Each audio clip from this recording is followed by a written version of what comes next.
Okay, so the answer to this week's Brain Buster, again, quite a difficult one. Um, you have to use, well, I think the best way to do it is to use algebra to help you solve it. So we'll just whiz through the answer now.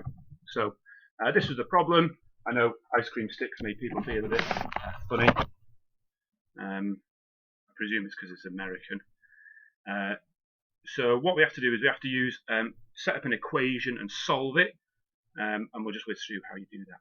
So first thing, three friends divided some ice cream sticks equally.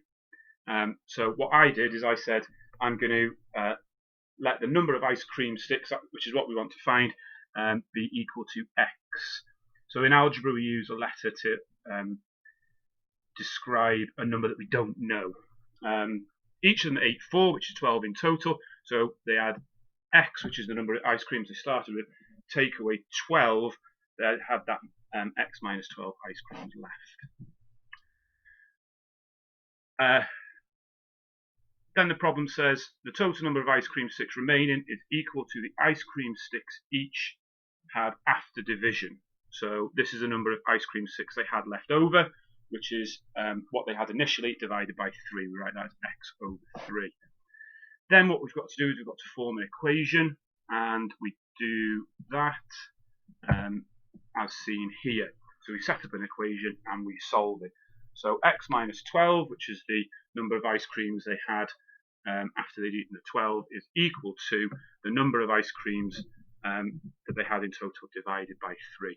Then in red there, I've shown how we go about solving these equations. So I use the balancing and opposites, where we do we balance by doing the same thing to both sides, and we do the opposite of what it says in the equation. So the first thing I want to do is get rid of that divide by 3. I do that by multiplying both sides by 3. Then I want to get rid of the x on the right hand side, so I subtract x from both sides. Then I want to get rid of that minus 36, so I add 36 to both sides.